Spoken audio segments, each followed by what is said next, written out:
everybody. Welcome to Michelle is Money Hungry. I am your host, Michelle Jackson, and I am kind of cracking up about today's podcast episode. You're probably like, wow, that's an interesting topic, but I think that it's an important one, and I wanted to kind of dive deep into it before we went any further into the year because it might be helpful to those of you who are trying to figure out what you want to do as entrepreneurs, or maybe you want to do a pivot, maybe you want to experiment with things. And I thought, you know what? I think that this is a good time for this. So this episode, I'm talking about how writing romance novels have changed my personal finance business.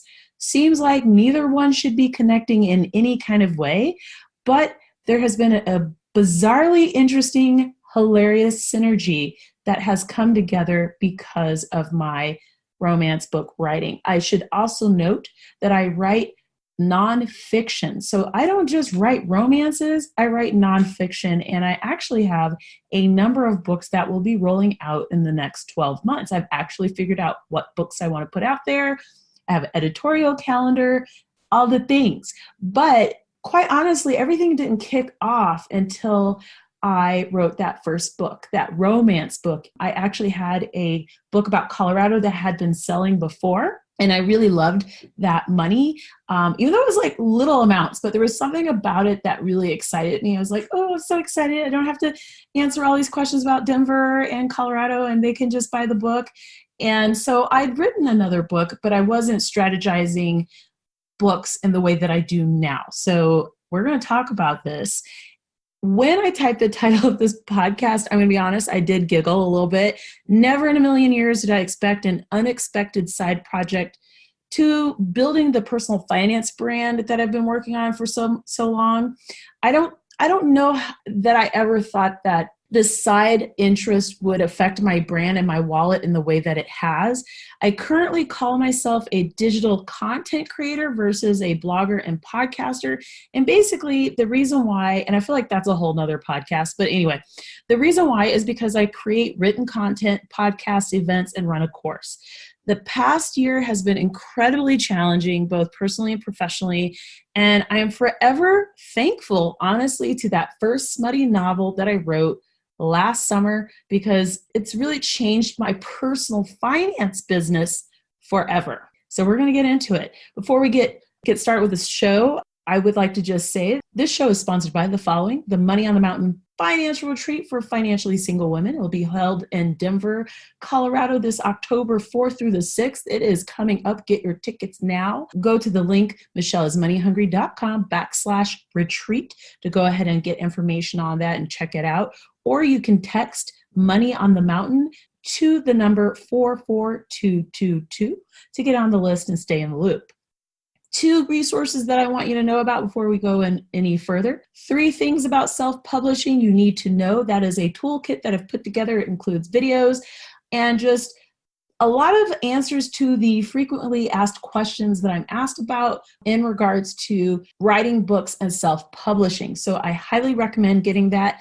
You can text the following phrase, 3 things, that's THREE, things, to extension 44222, and you'll get signed up and will receive that toolkit. So definitely check that out.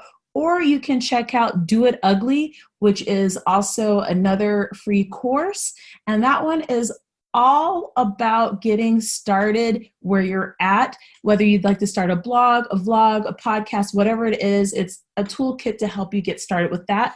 Again, you can just go to the show notes to get access to that. In order to go to the show notes, go to the following URL, michelleismoneyhungry.com/changed my personal finance business. It's kind of long. Again, that's michelleismoneyhungry.com/changed my personal finance business. Okay, let's get into it.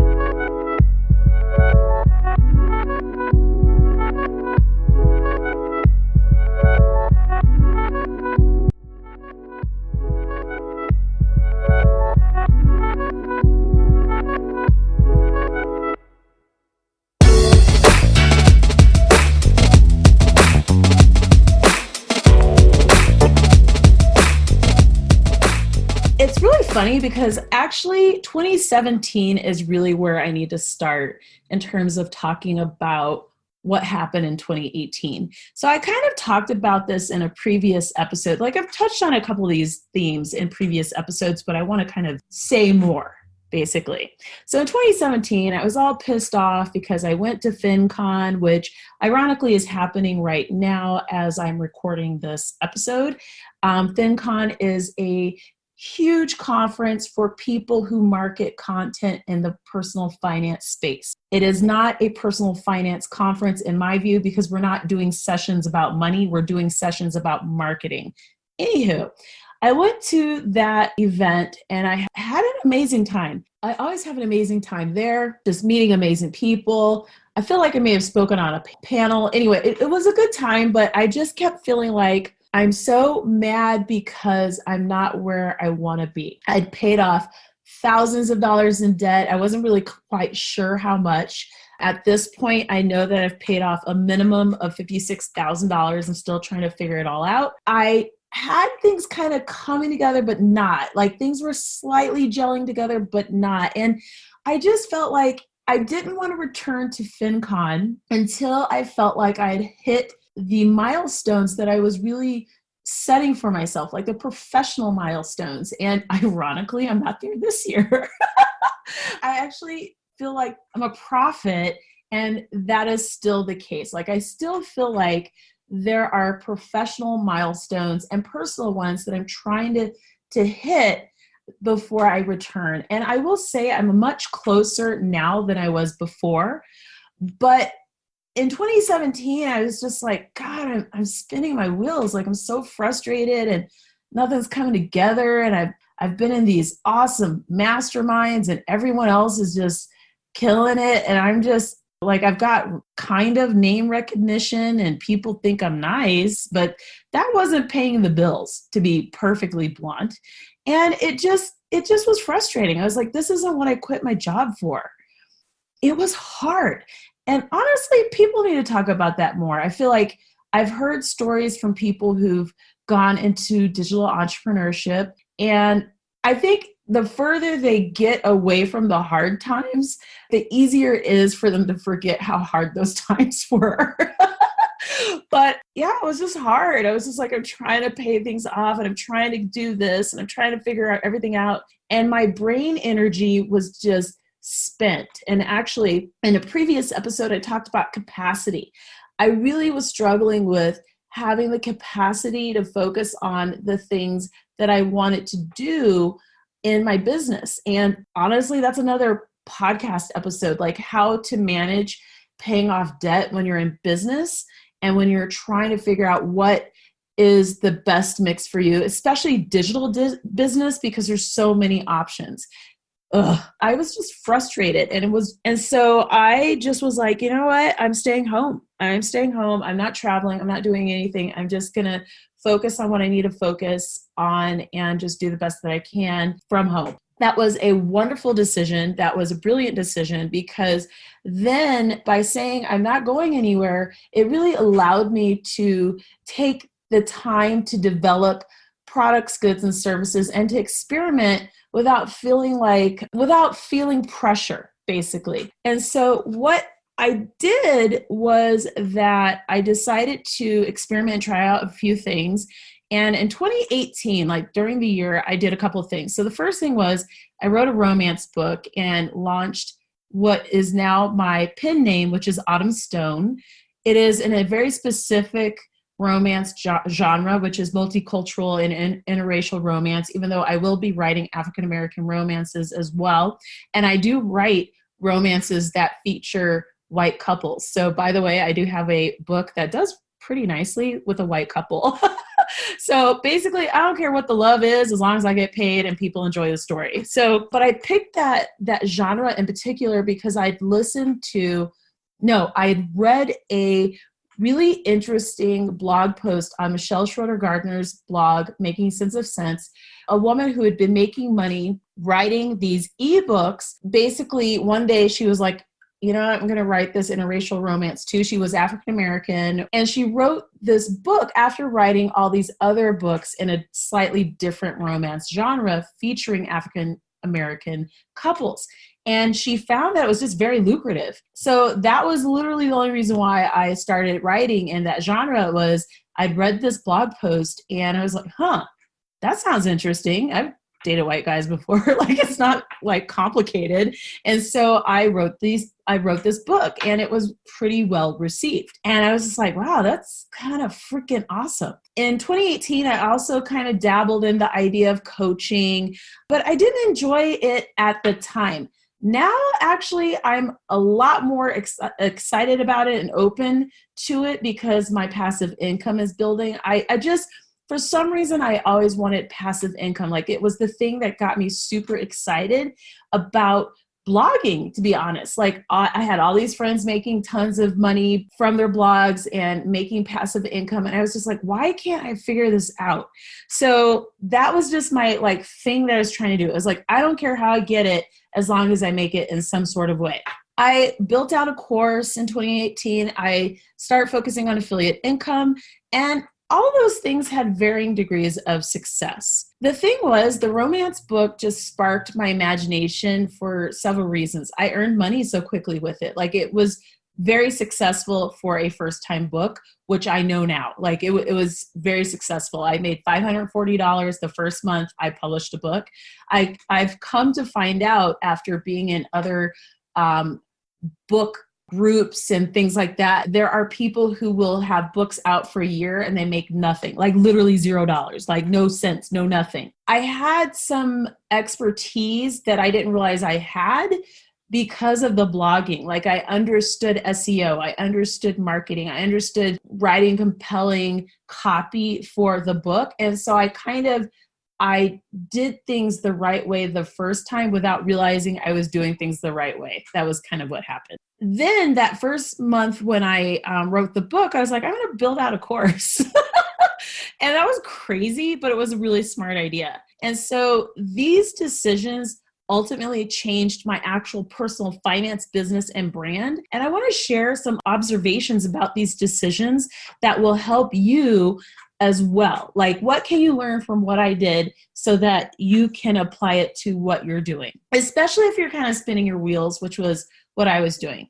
So my first observation is, if you're thinking about creating a product, do it. Now, you do want to spend some time trying to figure out, like, is this product, you want to validate the product. You want to make sure that there's a level of viability to it so that you don't go further into building it out and then you're like, this sucks, no one's buying it. What that means is you're going to have to test out your concept or theory that this is something that people need. And so in order to do that, you're going to have to know a couple of things: who you want to sell your product to, what problem you're trying to solve. So you can't just build out a product. That would be insane. Don't do that. That's a waste of your time. But what you can do is test out the idea that you have, and then that way you can begin building it out and pre-selling it. That is what I did.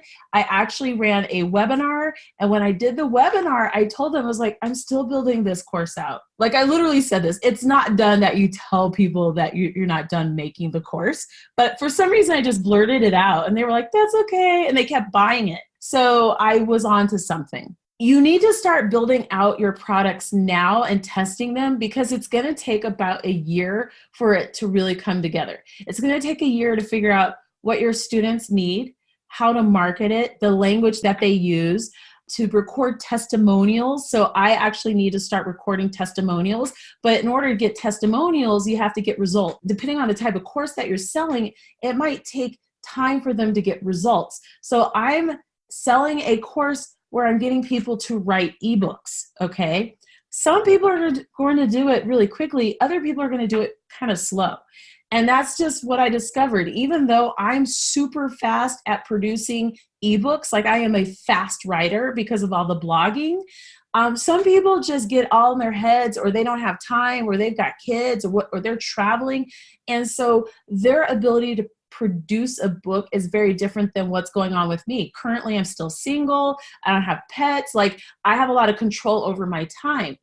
That could change, and I hope it does in the future. But for right now, I have a lot of time to do this, and so I'm able to produce my books very quickly. But I couldn't force my students to move faster than what's natural for them. And so in order to even learn that, you have to go through a couple cycles of your course to discover a couple of things. The ideal price point for your product, what your product sweet spot is in terms of price point, marketing, information. You also have to be achieving results. So in order to sell my course, I also had to show that I was making money. So initially, that first burst of sales that I had, people were very content seeing that I was making $500 a month. They were like, that's awesome. That's more than what I'm making. But now I feel a bit more pressure, just both personally and professionally, to be making more than $500 a month, right?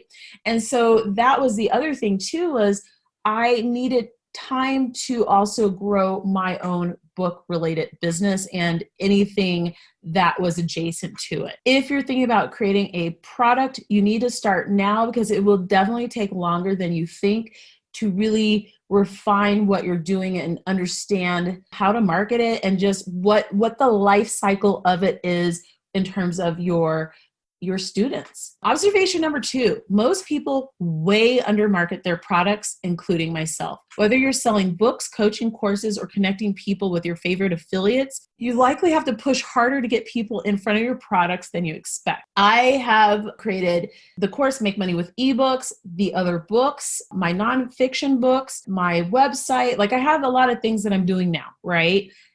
It's actually kind of smoothed out. So it sounds like a lot, but I've got a system, and batching is everything. But ultimately, I'm spending a lot more time marketing what I'm doing, because you have to get your products in front of people. You have to get your content in front of people. You have to get people to understand who you are and what you do. And most people way underestimate how much marketing they really need to do in order to make that happen. Observation number 3, you can absolutely sell your products without Facebook or AMS, Amazon ads, but eventually there will be a point when you need to invest in those kinds of ads. There's just going to be a point where it just makes sense for you to do that. And you just have to prepare for that. Observation number 4. Oh, and actually, before I go to observation number 4, and mastering how to sell what you have without ads is actually a huge skill set that will serve you well.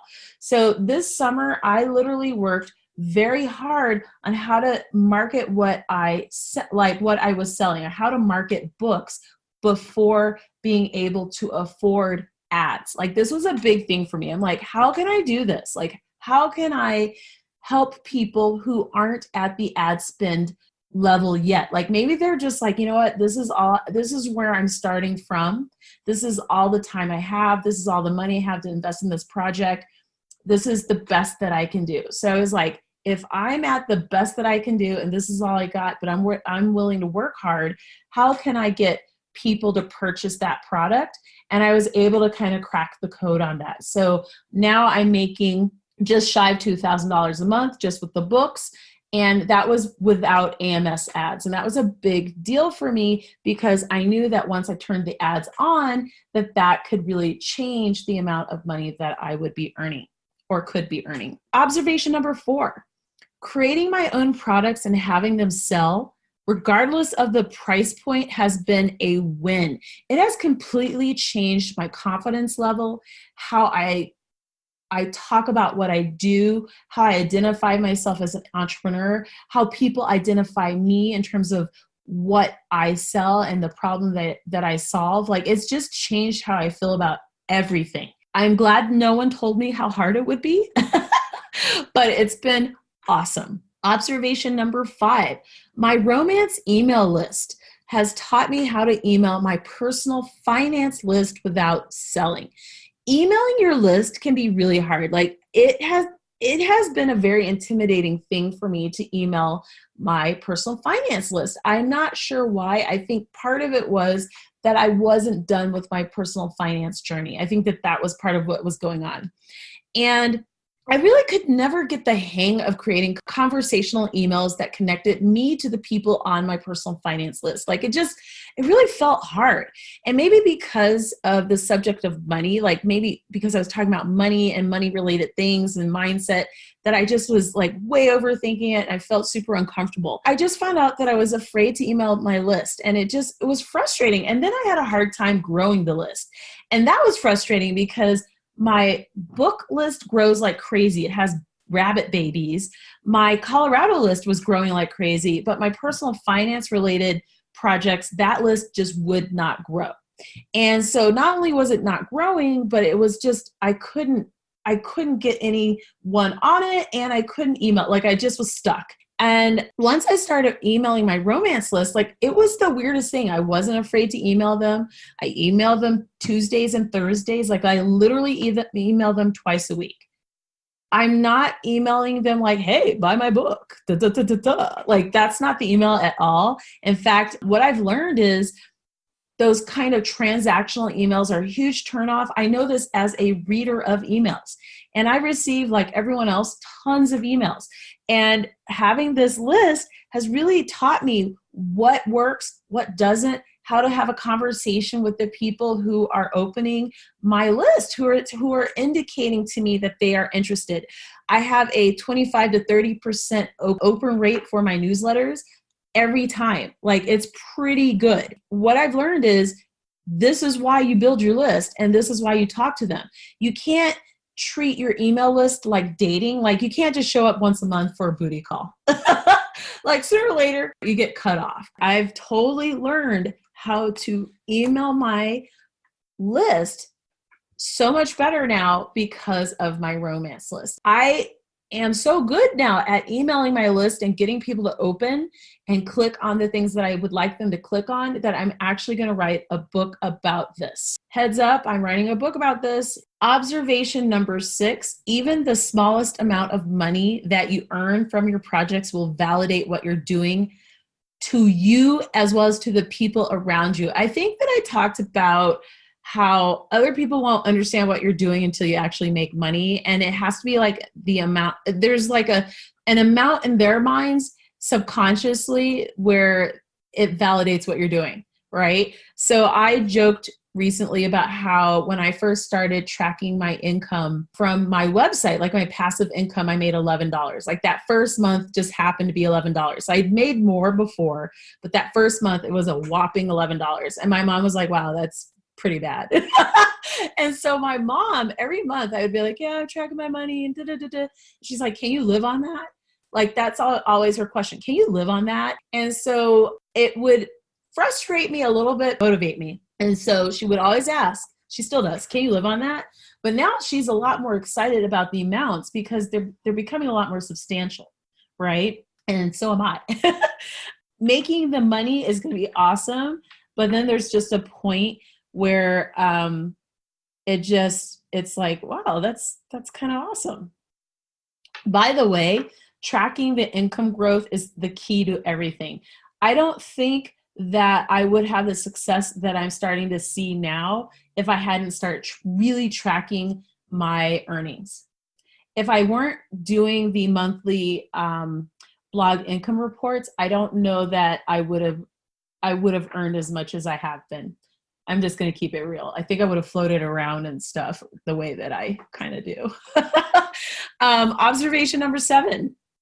If the problem that you solve is clear to other people, you can position yourself as the go-to person for solving said problem in your online community. I've noticed that there are different things that do really well for people. And part of it is you're solving a problem in the community that you're in, or you're solving a problem for your community that you want to serve, right? So I've given this actually a lot of thought. Like in the FinCon community, I know exactly who I would go to for getting a virtual assistant. That's Kayla Sloan. She does 10K VA, right? For Facebook ads help, that would be either Monica Louie or I cannot believe I just forgot her name. Just a second. There's another person that I'm thinking of, and I'm about to say the wrong name, so let me think about this. Tila Holcomb also does Facebook ads, and she also teaches people how to invest. So I know that those two people do Facebook ads, right? I know that Eric Nassau does the accounting for bloggers. Like, I know this. So it needs to be very clear to whomever you're going to serve exactly what it is that you do that solves the problem that they're having. So it could be that you're helping people make more money. And how does that look? Like, how are you helping me make more money? So that is something to kind of consider. Like, how easy is it for people to know and identify who you are, what you do, and how you're of service to the community that you're in? Observation number 8 is kind of fun. Passive income is addictive. Oh, I love it so much. And personally, I believe every single person should be building it into their business, whether they have a bricks and mortar or not, especially if they have a digital business.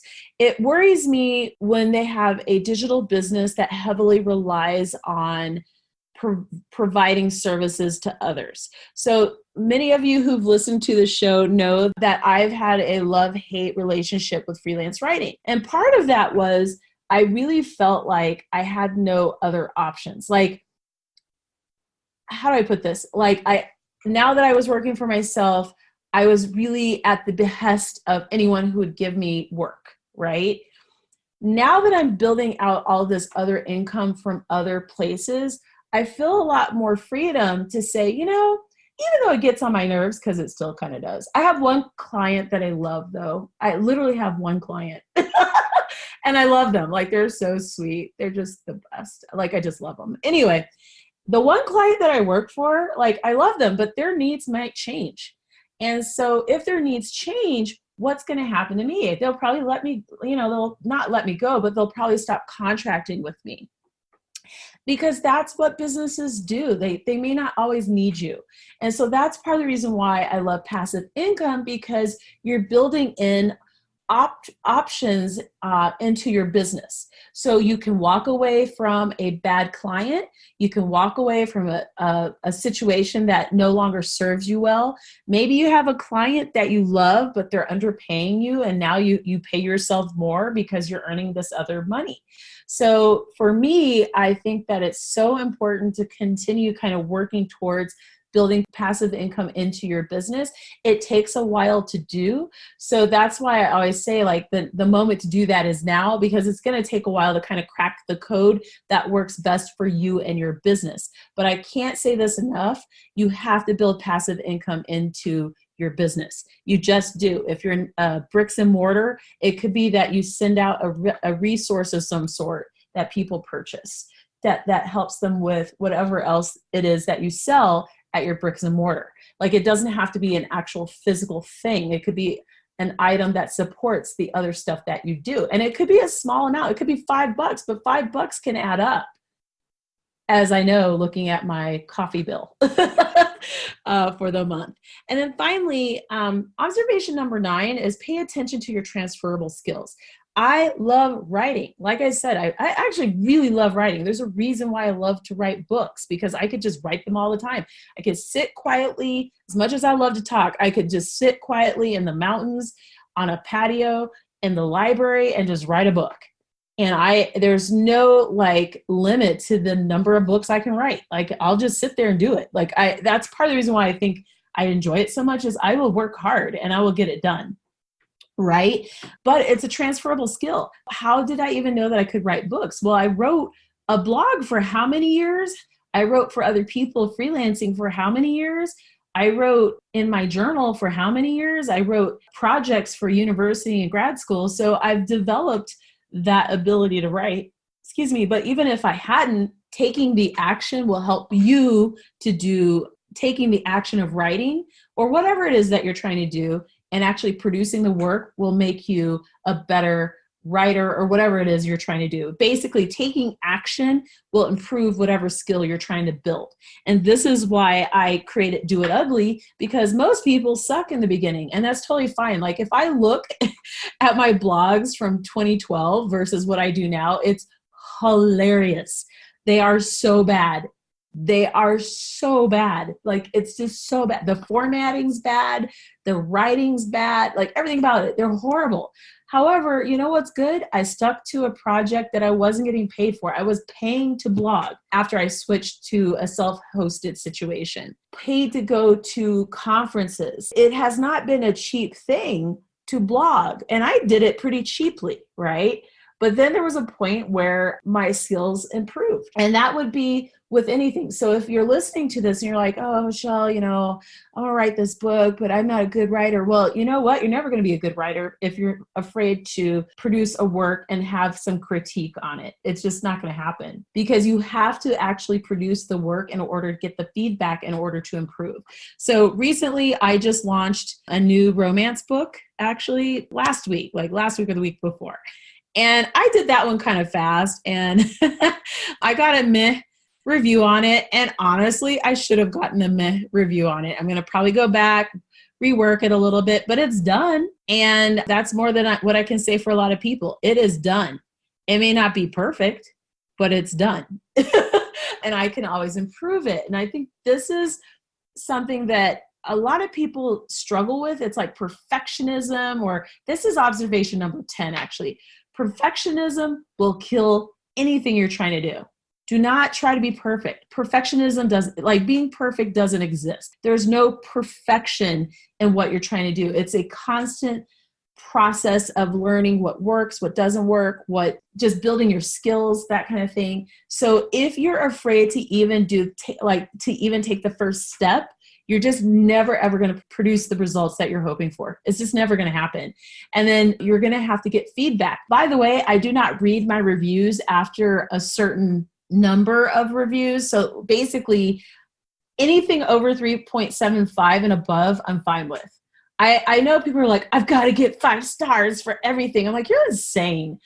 Honestly, 3.75 and above, and we're good. Right now, all of my books average. Actually, the first book that's made me the most money is 3.75. All the other ones are 4. And this new one, we'll see what happens with that one. I think it's going to be 3.75 or 4. That's fine. I've got other stuff I can do. I've got nonfiction books to create. I've got content to help people. So I have other things that I need to be producing. Perfection doesn't get things done. So that is today's episode. My romance book has really changed my business. It's really changed how I think about what I can do. It's really changed my income in terms of what I've been bold about creating, in terms of the course, in terms of the nonfiction books, the sessions that I've pitched at conferences. I did a session with Jaleesa Harrison at Podcast Movement. It was amazing. Like, we had such a great time, except for when the fire alarm went off. And it was very, very, very well received. But I never would have pitched the type of workshop that I did if I hadn't received the kind of results that I had with these other endeavors. Do you see what I'm saying? So because I did that random ass book, pardon my French, it changed the way I even position myself in the personal finance community. So I say all of this, I record this show to basically encourage you to take risks, to try, to put yourself out there, to be bold, and see what happens. I hope you're having a great day. Thank you so much for listening to the show. If you like this show, make sure to leave a review. You can do that in the show notes. When you go to the show notes, you will also see the resource, Do It Ugly, as well as 3 things you need to know about self-publishing. Grab those. And I hope to see you at Money on the Mountain here in Denver. Get your tickets, and I hope you're having a beautiful day. Take care. Bye.